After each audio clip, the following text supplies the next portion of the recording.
को पालना बंद कर दिया है हमने। जो हमारा कर्तव्य है उस कर्तव्य से हम विमुख हो गए हैं। जो करना चाहिए उसको नहीं करते हैं और जो नहीं करना चाहिए उसमें लगे हैं हम लोग किसान हैं, गौ हमारा धन है, लेकिन हम उसकी अवहेलना करने लग गए हैं। आज दूध देती है गाय, जब तक हमारे पास में रखते हैं और दूध देना बंद हो जाता है, बाजार में बेच आते हैं किसी कसाई के हाथ हम लोग। ये हमारा काम हो गया है। गाय को पालना बंद कर दिया है, कुत्ते को पालने लग गए हैं। गाय को रोटी देना हम जो है उसको बंद कर दिया है और कुत्ते को रोटी देना प्रारंभ कर दिया है। कुत्ते को बिस्किट खिला रहे हैं हम लोग। सुबह से रस्सी पकड़ करके ब्रह्म मुहूर्त में जब भगवान का भजन करना चाहिए उस समय कुत्ते का वो रस्सी पकड़ लेते हैं और गांव में घुमाने ले जाते हैं, हगाने पुकाने उस कुत्ते को।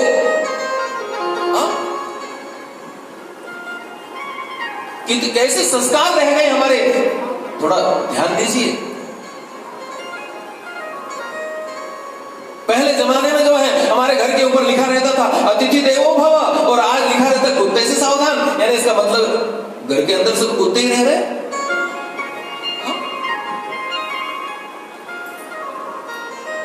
पहले अतिथि देवो भव लिखा रहता था, आज कुत्ते से सावधान लिखा हुआ है।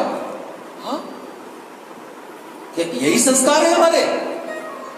जिसको पालना चाहिए उसको हम पालते नहीं है, और जिसको नहीं पालना चाहिए उसको हमने घर के अंदर ला करके रख दिया है, हमारे बिस्तर के ऊपर। उसी का झूठा खा रहे हैं हम लोग, वही हमारे मुंह को चाट रहा है।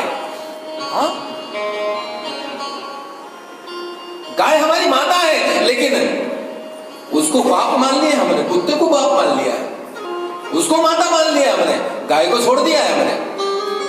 उसको हमने सब कुछ मान लिया है, हमारे बिस्तर के ऊपर हम उसको सुलाने लग गए। यही साधु संतों ने सिखाया है कि ऐसी शान समझते हैं, सुबह से पकड़ा उसका और बड़े शान के साथ में उसको सुबह से ऐसे टहलते जाएंगे जैसे 30 मार खा जा रहा हो। तो गाय कभी दरवाजे पर आ गई, कभी तो डंडा मार करके उसको भगा दिया। कितना त्याग लोगों का देखिए आप, आपके गांव में ही देखिए आप, 2-2 गौशालाएं, कितनी सेवा करते हैं लोग, अपना सब कुछ छोड़ करके और गायों के पीछे लगे हैं, रात दिन लगे हैं, रात दिन लगे हैं। हमारा गौ संवर्धन हो, गौ संरक्षण हो, हमारा उसी में लगे हुए हैं, और हम जो डंडा मार करके उसको भगा देते हैं। गौशालाएं आज क्यों खुली है, क्या कारण है इसका? गौशालाएं खोलने की आवश्यकता क्यों पड़ी? आज के 25-30 साल पहले तो इतनी गौशालाएं नहीं थी। कोई यहाँ पर बैठे हुए कोई कहते वाला कि आज 20-30-40 साल पहले कहीं पर गौशाला कहीं आसपास देखी हो आपने कभी? आज प्रत्येक गांव में गौशाला है। क्यों है, क्यों आवश्यकता पड़ी इसकी? क्योंकि हमने जो है गायों को पालना बंद कर दिया है, गायों का संरक्षण करना बंद कर दिया हमने, तो गौशाला खोलने की आवश्यकता पड़ गई। यहां तो और ठीक है मेरे भाई बहन, शहरों में देखते दूध धू लेते, दूध निकाल लेते और छोड़ देते, पन्नी खा रही है, मर जाती है गौएं बेचारी। कैंसर हो जाता है उसको, पेट में सब निकलता है, ढेरों सारी पन्नियां उसके अंदर से निकलने लगती है। फिर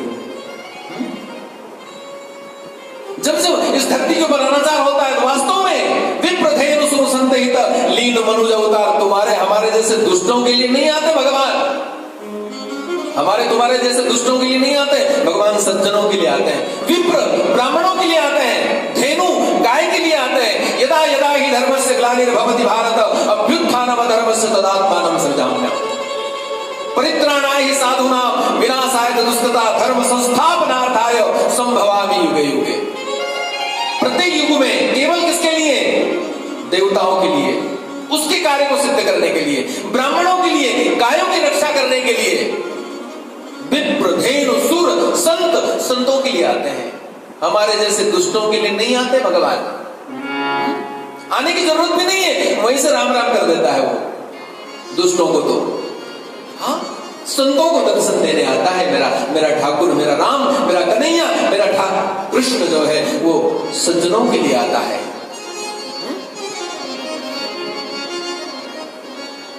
यही हुआ, रावण नाम का दैत्य जो है अनाचार कर रहा है, अच्छा नहीं लगा, परमात्मा को आना पड़ा है। कहां पर?